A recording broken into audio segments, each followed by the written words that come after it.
नमस्कार। आकाशवाणी से प्रस्तुत है समाचार संध्या।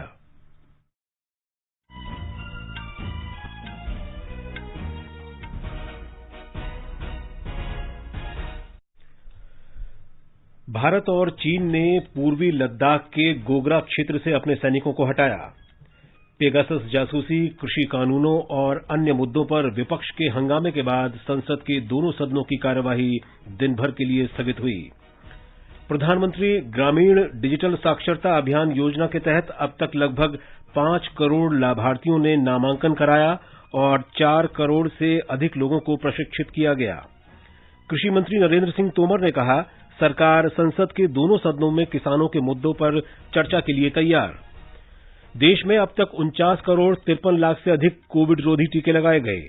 स्वस्थ होने की राष्ट्रीय दर 97.36%। भारतीय रिजर्व बैंक ने उदार रुख जारी रखते हुए रेपो दर को 4% पर बनाए रखा। देश का सर्वोच्च खेल सम्मान खेल रत्न पुरस्कार हॉकी के महान खिलाड़ी मेजर ध्यानचंद के नाम पर रखा गया। टोक्यो ओलंपिक में बजरंग पूनिया पुरुषों की फ्री स्टाइल 65 किलोग्राम भार वर्ग कुश्ती के सेमीफाइनल में हारे, कल कांस्य पदक के लिए खेलेंगे। और क्रिकेट में नॉटिंघम में भारत और इंग्लैंड के बीच पहले टेस्ट मैच के तीसरे दिन का खेल जारी। समाचार संध्या में अतहर सईद के साथ मैं विशाल शर्मा। देश भर में 18 वर्ष से अधिक आयु वर्ग के लिए सरकारी केंद्रों में निःशुल्क कोविड टीकाकरण अभियान जारी है। युवाओं से आग्रह है कि टीका जरूर लगवाएं और अन्य लोगों को भी इसके लिए प्रोत्साहित करें। जब तक आवश्यक न हो, घर से बाहर न निकलें और सुरक्षा के 3 सरल उपायों का पालन करें। मास्क लगाएं, 2 गज की सुरक्षित दूरी बनाए रखें, हाथ और चेहरा साफ रखें। कोविड संबंधी जानकारी और मार्गदर्शन के लिए राष्ट्रीय हेल्पलाइन नंबर 011-2397-8046 और 1075 पर संपर्क करें। और अब समाचार विस्तार से। भारत और चीन ने पूर्वी लद्दाख के गोगरा क्षेत्र से अपनी सेनाओं को पीछे हटा लिया है। दोनों देशों के कोर कमांडरों के बीच वार्ता के 12वें दौर के बाद यह कदम उठाया गया है। ये बातचीत इस वर्ष 31 जुलाई को पूर्वी लद्दाख के चुशूल मोल्दो में हुई थी। इस क्षेत्र में दोनों देशों की सेना पिछले वर्ष मई से आमने सामने डटी थी। दोनों पक्षों ने भारत और चीन के बीच पश्चिमी सीमा पर वास्तविक नियंत्रण रेखा LAC के निकट अन्य क्षेत्रों में आमने सामने खड़ी सेना को पीछे हटाने के संबंध में गंभीर विचार विमर्श किया था। रक्षा मंत्रालय के बयान में कहा गया है कि समझौते के अनुसार दोनों पक्ष चरणबद्ध, समन्वित और सत्यापित ढंग से इस क्षेत्र में अग्रिम तैनाती से पीछे हट गए। सेना को पीछे हटाने की यह प्रक्रिया 4 और 5 अगस्त को शुरू हुई। अब दोनों देशों की सेना संबंधित स्थायी ठिकानों पर पहुंच गई हैं। मंत्रालय ने कहा है कि गोगरा क्षेत्र में दोनों पक्षों द्वारा बनाए गए सभी अस्थायी निर्माण और अन्य संबंधित ढांचे को आपसी सहमति से हटा दिया गया है।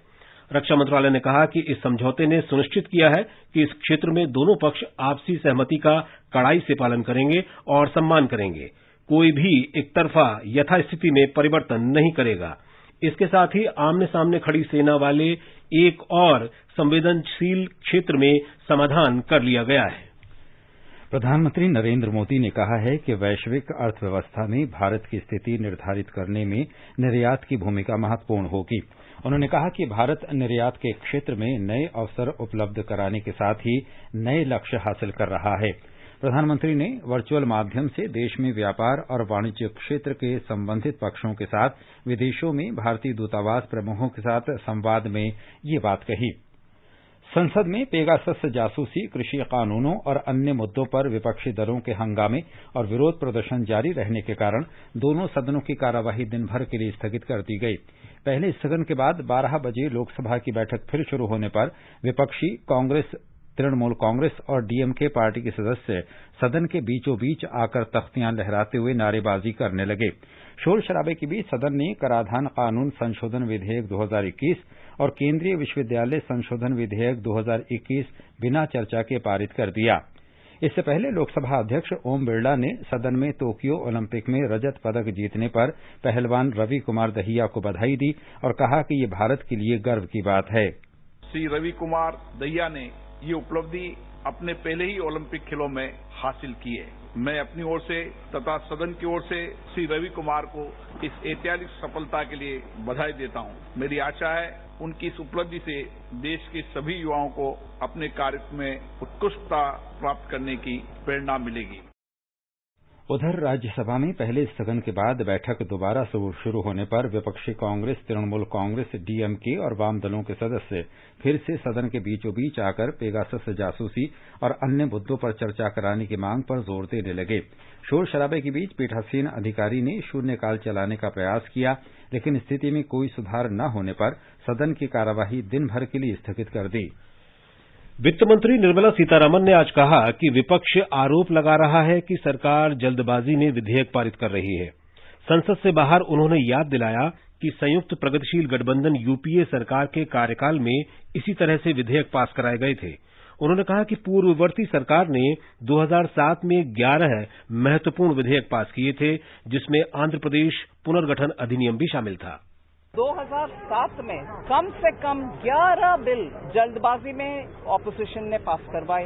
उसके बाद दोबारा 2011 में एक कॉन्स्टिट्यूशन बिल को भी ऐसे जल्दबाजी में पास करवाए दबदबाव में, और माननीय कपिल सिब्बल जी एडमिट भी किए, हाँ हम जल्दबाजी में पास किए हैं। तो जब इनका रिकॉर्ड इतना है, जब इधर बार बार सरकार में चाहे वो पीयूष गोयल जी हो राज्यसभा से या प्रहलाद जोशी जी हो, बार बार मांग रहे हैं कि आ जाओ हम बात करने के लिए तैयार हैं, फिर भी हमें बोलते हैं दबदबाव में पास कर रही हूं।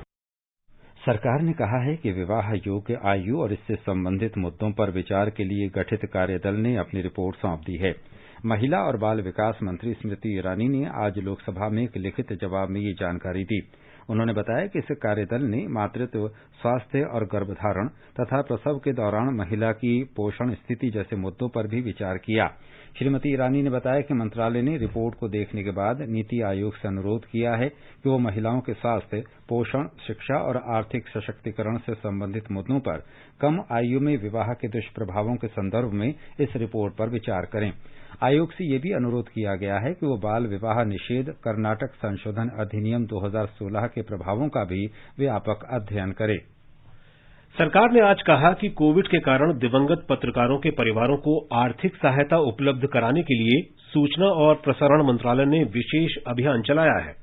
स्वास्थ्य और परिवार कल्याण राज्य मंत्री भारती प्रवीण पवार ने आज लोकसभा में लिखित उत्तर में बताया कि 101 परिवारों को सहायता उपलब्ध कराने संबंधी इस अभियान के लिए 2020 और 2021 के दौरान 5 करोड़ रुपए की राशि स्वीकृत की गई। इसके तहत प्रत्येक परिवार को 5 लाख रुपए की सहायता दी जाएगी।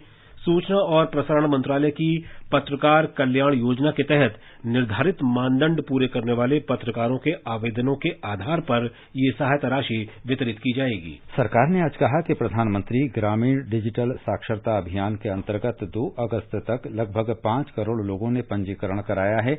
इनमें से 4 करोड़ से ज्यादा लाभार्थियों को प्रशिक्षण दिया जा चुका है।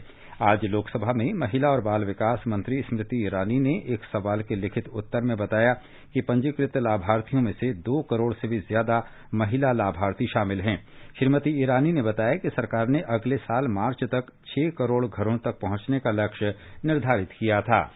कृषि मंत्री नरेंद्र सिंह तोमर ने कहा है कि सरकार किसानों के मुद्दे पर संसद के दोनों सदनों में चर्चा करने को तैयार है। कृषि मंत्री ने आज संसद के बाहर पत्रकारों से बातचीत में कहा कि अगर विपक्ष वास्तव में किसानों के लिए चिंतित है तो उसे चर्चा में भाग लेना चाहिए। उन्होंने विपक्ष की आलोचना करते हुए कहा कि उसकी चर्चा करने में कोई रुचि नहीं है।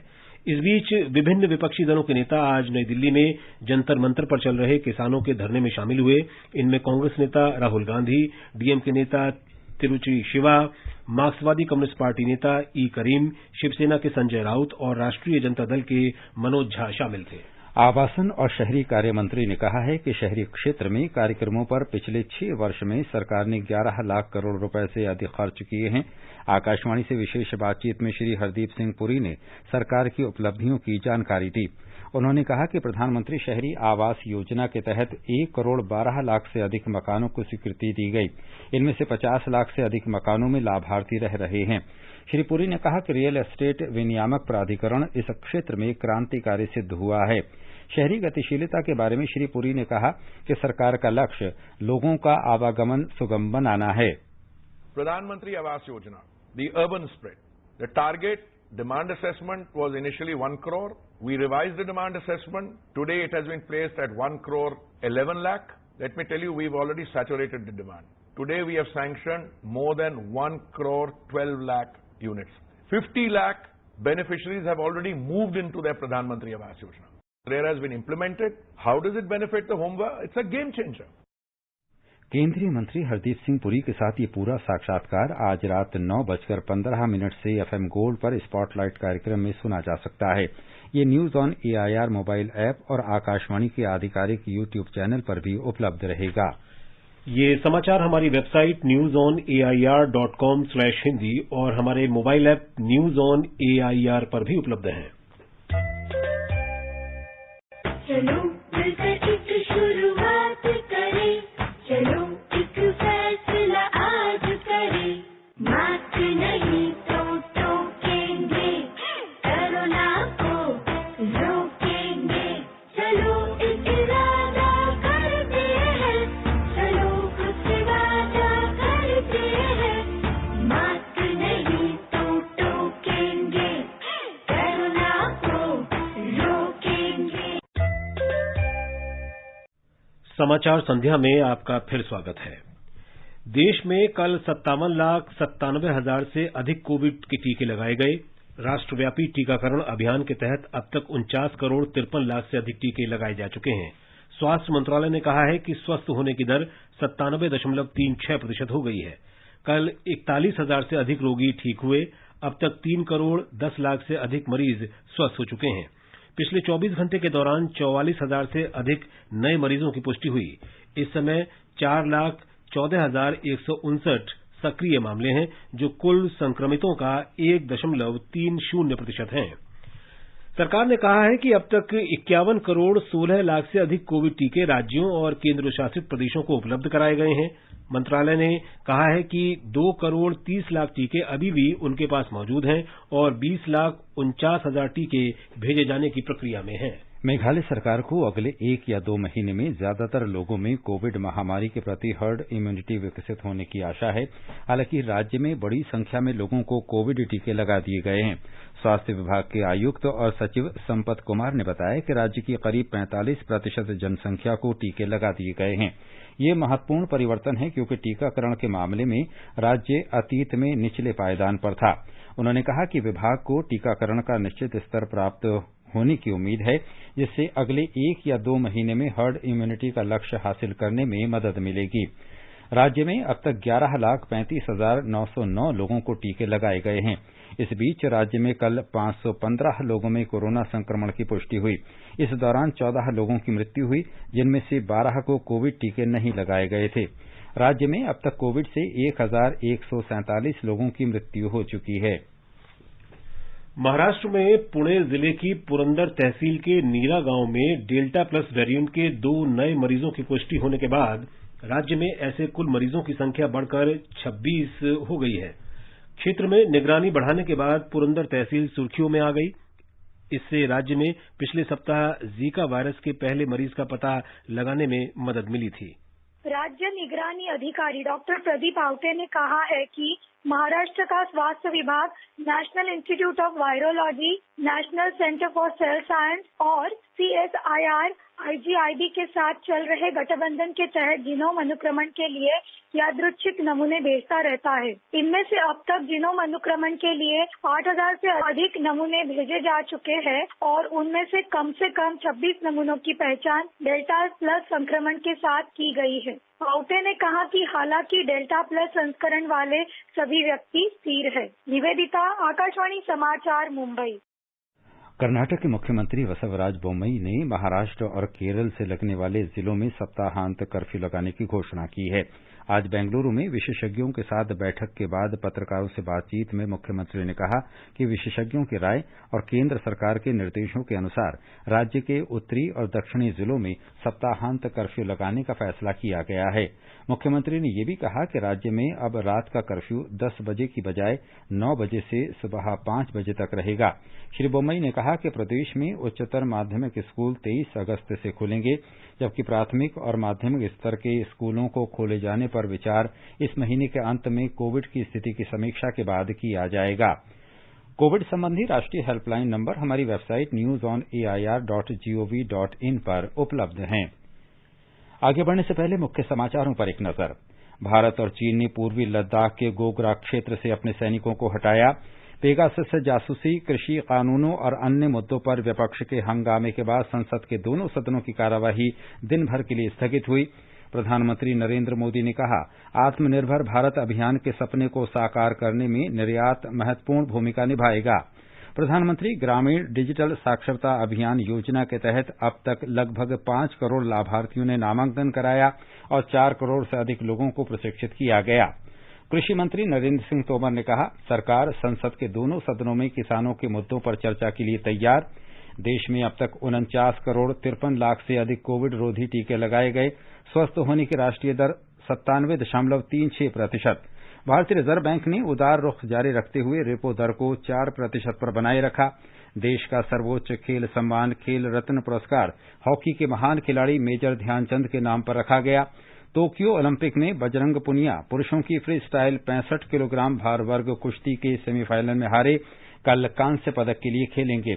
और क्रिकेट में नॉटिंघम में भारत और इंग्लैंड के बीच पहले टेस्ट मैच के तीसरे दिन का खेल जारी।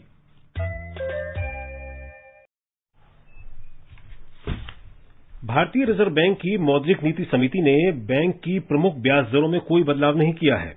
बैंकों को उधार देने की रेपो दर 4% ही बनी रहेगी। अन्य प्रमुख ब्याज दरों रिवर्स रेपो दर, बैंक दर, एमएसएफ और एसएलआर में भी कोई परिवर्तन नहीं किया गया है। रिजर्व बैंक के गवर्नर शक्तिकांत दास ने एक वक्तव्य में कहा है कि बैंक ने वित्त वर्ष 2022 में सकल घरेलू उत्पाद दर 9.5% और वर्ष 2021-22 में उपभोक्ता सूचकांक पर आधारित मुद्रास्फीति की दर 5.7% रहने के अनुमान को बरकरार रखा है। इस विषय पर आकाशवाणी पर विशेषज्ञों से बातचीत के तहत आज Indian merchant chamber of commerce के अध्यक्ष राजीव पोद्दार ने कहा, as expected, has maintained the rates and has once again assured the businesses to be in whatever it requires mode for being accommodative. GDP still may have some downside risks, especially in the agriculture sector, given that 5% lower area is under cultivation. Inflation forecast has been increased to 5.7% from 5.1%. RBI has also been extremely proactive with having announced over 100 measures through the pandemic. Bharat का चीन के साथ कारोबार घाटा वर्ष 2020-21 के दौरान इससे पिछले वर्ष की तुलना में घटकर 44 अरब 2 करोड़ डॉलर पर आ गया। इससे पहले वर्ष 2018-19 के दौरान कारोबार घाटा 53 अरब 57 करोड़ डॉलर दर्ज हुआ था। वाणिज्य और उद्योग राज्य मंत्री अनुप्रिया पटेल ने राज्यसभा में एक लिखित प्रश्न के जवाब में ये जानकारी दी। और अब आर्थिक जगत की खबरों के साथ मनोज पाठक। बॉम्बे स्टॉक एक्सचेंज का सेंसेक्स आज 54,278 पर बंद हुआ। नेशनल स्टॉक एक्सचेंज का निफ्टी 16,238 दर्ज हुआ। अंतर बैंकिंग विदेशी मुद्रा बाजार में $1 की तुलना में ₹74.15 पर पहुंच गया। मल्टी कमोडिटी एक्सचेंज में सोने का मूल्य 46,831 रुपए प्रति 10 ग्राम पर आ गया। चांदी 66,680 रुपए प्रति किलो रह गई और अंतर्राष्ट्रीय बाजारों में ब्रेंट कच्चे तेल की कीमत $71.93 प्रति बैरल पर पहुंच गई। प्रधानमंत्री कल सुबह 11 बजे वीडियो कॉन्फ्रेंस के जरिए मध्य प्रदेश में प्रधानमंत्री गरीब कल्याण अन्न योजना के लाभार्थियों से बातचीत करेंगे। मध्य प्रदेश के राज्यपाल मंगूभाई पटेल और मुख्यमंत्री शिवराज सिंह चौहान भी इस अवसर पर उपस्थित रहेंगे। पीएमजीकेवाई कार्यक्रम के अंतर्गत मध्य प्रदेश में 4 करोड़ 83 लाख लाभार्थी 25,000 उचित दर दुकान के माध्यम से निःशुल्क राशन ले रहे हैं।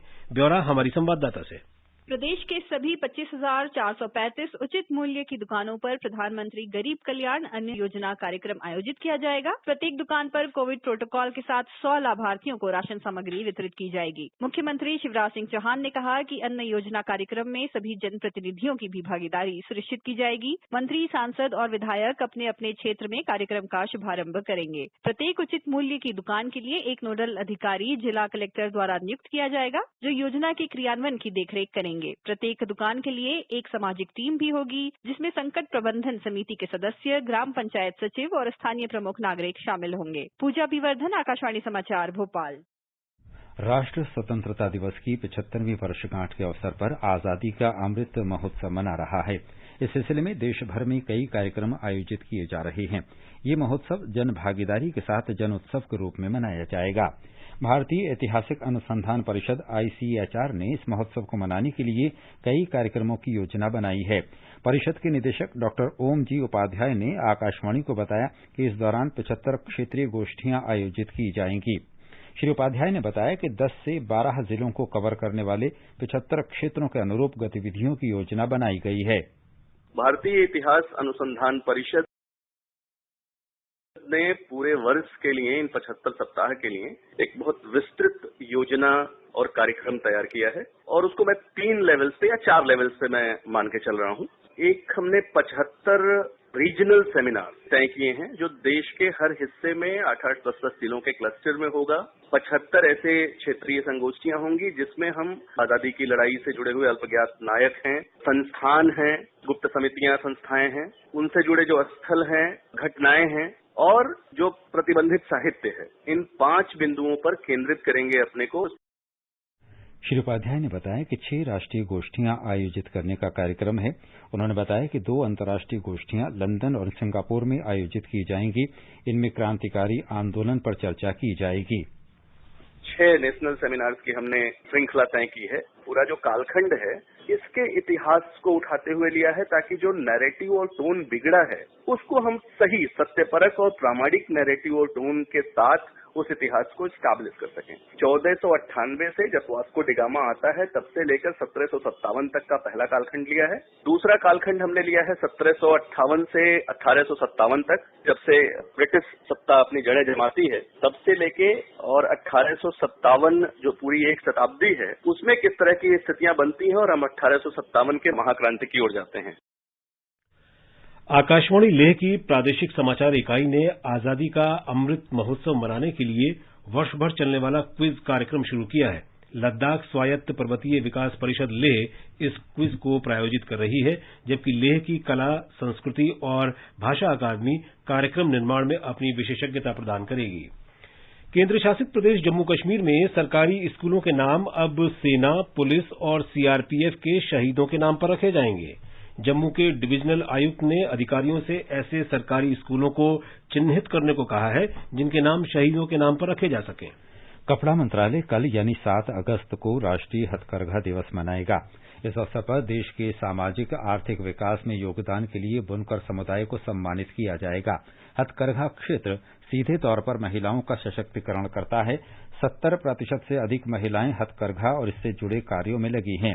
कपड़ा मंत्रालय 3 राज्य सरकारों के साथ मिलकर हथकरघा शिल्पग्राम स्थापित कर रहा है। इसका उद्देश्य स्वदेशी तथा अंतर्राष्ट्रीय पर्यटकों को आकर्षित करना और क्षेत्र के प्रसिद्ध हथकरघा तथा हस्तशिल्प उत्पादों को बढ़ावा देना है।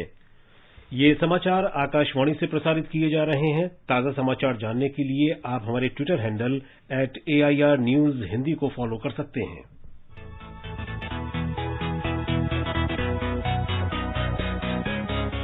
दुनिया रंग बिरंगी, खट्टे मीठे रसीले समाचारों का सतरंगी खजाना आकाशवाणी पर। खबरें होंगी हटकर, जानेंगे कुछ अलग, हंसेंगे खुलकर, करेंगे सजग। सुनना न भूलें सोमवार और मंगलवार 8 सवेरे तथा शनिवार और रविवार कार्यक्रम परिक्रमा में।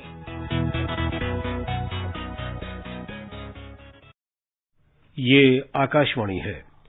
खेल रत्न पुरस्कार का नाम बदलकर मेजर ध्यानचंद खेल रत्न पुरस्कार कर दिया गया है। प्रधानमंत्री नरेंद्र मोदी ने कहा कि नाम बदलने के लिए देश भर से नागरिकों के कई अनुरोध मिले थे। इसी को ध्यान में रखते हुए ये फैसला लिया गया है। ट्वीट संदेश में श्री मोदी ने कहा कि मेजर ध्यानचंद देश के उन अग्रणी खिलाड़ियों में से थे जिन्होंने भारत का सम्मान और गौरव बढ़ाया। उन्होंने कहा कि ये उचित है कि देश का सर्वोच्च खेल सम्मान हॉकी के महान खिलाड़ी मेजर ध्यानचंद के नाम पर रखा जाए। और अब टोक्यो ओलंपिक की खबरें खेल डेस्क से।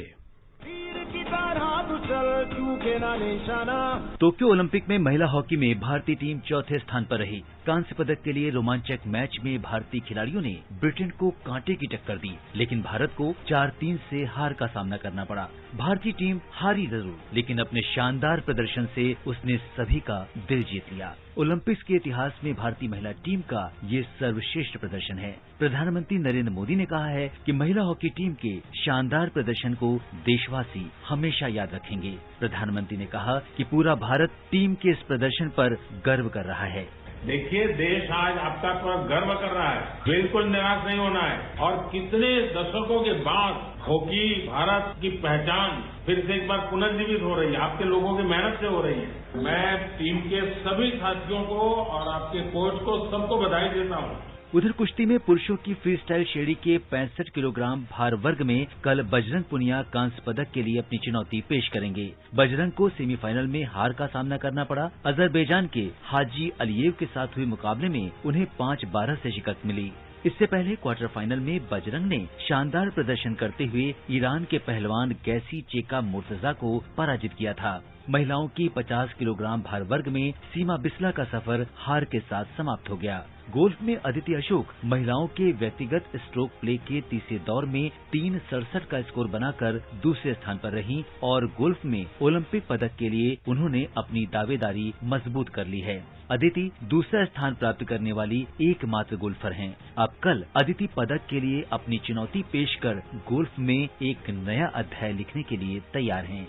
एथलेटिक्स में आज का दिन निराशाजनक रहा। गुरप्रीत सिंह पुरुषों की 50 किलोमीटर रेस वॉक पूरी नहीं कर सके। महिलाओं की 20 किलोमीटर पैदल चाल स्पर्धा में प्रियंका गोस्वामी 17वें स्थान पर और भावना जाट 32वें स्थान पर रहीं। पुरुषों की 4x400 मीटर रिले रेस में अमोद जैकब, नागनाथन पांडे, अरोकिया राजीव और मोहम्मद अनस अपनी हीट में चौथे स्थान पर रहे। पदक तालिका में चीन पहले, अमेरिका दूसरे और जापान तीसरे स्थान पर है। भारत ने अब तक 5 पदक जीते हैं, जिनमें 2 रजत और 3 कांस्य पदक शामिल हैं। Siddharth Singh, sports desk. लक्ष्य तेरा सामने है, जीत के है आना। भारत और इंग्लैंड के बीच 5 क्रिकेट मैचों की श्रृंखला का पहला टेस्ट मैच नॉटिंघम में चल रहा है। तीसरे दिन आज भारत की पहली पारी 278 रन पर सिमट गई। पहली पारी के आधार पर भारत ने 95 रन की बढ़त बना ली है। इससे पहले भारतीय गेंदबाजों के शानदार प्रदर्शन के सामने इंग्लैंड की पहली पारी 183 रन पर सिमट गई। शिक्षा राज्य मंत्री सुभाष सरकार आज इटली द्वारा आयोजित G20 के मंत्रियों की बैठक में शामिल हुए। इस समूह के देशों के शिक्षा मंत्रियों ने अनुसंधान सहयोग बढ़ाने पर चर्चा की। श्री सरकार ने युवाओं के कौशल विकास के लिए अनुसंधान को बढ़ावा देने और G20 देशों के साथ सहयोग की भारत की प्रतिबद्धता दोहराई। बैठक के दौरान शिक्षा राज्य मंत्री अन्नपूर्णा देवी तथा डॉक्टर राजकुमार रंजन सिंह, उच्च शिक्षा सचिव अमित खरे और मंत्रालय के कई वरिष्ठ अधिकारी उपस्थित थे। केंद्र ने उत्तर प्रदेश में जल जीवन मिशन के कार्यान्वयन में तेजी लाने के लिए 24 अरब रुपए जारी किए हैं। जल शक्ति मंत्री गजेंद्र सिंह शेखावत ने 2024 तक प्रत्येक ग्रामीण घर में नल से जल की आपूर्ति का प्रावधान करने के लिए राज्य को पूरी सहायता देने का आश्वासन दिया है। उत्तर प्रदेश में चालू वित्त वर्ष में 5 जिलों को हर घर जल उपलब्ध कराने का लक्ष्य है। मेघालय और असम के बीच आज गुवाहाटी में मुख्यमंत्री स्तर के दूसरे दौर की वार्ता हुई। दोनों राज्यों के बीच सीमा मुद्दे के समाधान के लिए इससे पहले शिलंग में 23 जुलाई को पहले दौर की बातचीत हुई थी। बैठक में असम सरकार ने विवाद के 12 में से 6 क्षेत्रों के बारे में विस्तृत प्रस्तुति दी। और अब अंत में मुख्य समाचार एक बार फिर। भारत और चीन ने पूर्वी लद्दाख के गोगरा क्षेत्र से अपने सैनिकों को हटाया। पेगासस जासूसी, कृषि कानूनों और अन्य मुद्दों पर विपक्ष के हंगामे के बाद संसद के दोनों सदनों की कार्यवाही दिन भर के लिए स्थगित हुई। प्रधानमंत्री नरेंद्र मोदी ने कहा, आत्मनिर्भर भारत अभियान के सपने को साकार करने में निर्यात महत्वपूर्ण भूमिका निभाएगा। प्रधानमंत्री ग्रामीण डिजिटल साक्षरता अभियान योजना के तहत अब तक लगभग 5 करोड़ लाभार्थियों ने नामांकन कराया और 4 करोड़ से अधिक लोगों को प्रशिक्षित किया गया। कृषि मंत्री नरेंद्र सिंह तोमर ने कहा, सरकार संसद के दोनों सदनों में किसानों के मुद्दों पर चर्चा के लिए तैयार। देश में कोविड के टीके लगाने का आंकड़ा 50 करोड़ को पार कर गया है। स्वस्थ होने की राष्ट्रीय दर 97.36%। भारतीय रिजर्व बैंक ने उदार रुख जारी रखते हुए रेपो दर को 4% पर बनाए रखा। देश का सर्वोच्च खेल सम्मान खेल रत्न पुरस्कार हॉकी के महान खिलाड़ी मेजर ध्यानचंद के नाम पर रखा गया। टोक्यो ओलंपिक में बजरंग पूनिया पुरुषों की फ्री स्टाइल 65 किलोग्राम भार वर्ग कुश्ती के सेमीफाइनल में हारे, कल कांस्य पदक के लिए खेलेंगे। और क्रिकेट में नॉटिंघम में इंग्लैंड के साथ पहले टेस्ट मैच के तीसरे दिन भारतीय टीम ने 278 रन बनाए। इसके साथ ही समाचार संध्या का ये अंक समाप्त हुआ। नमस्कार।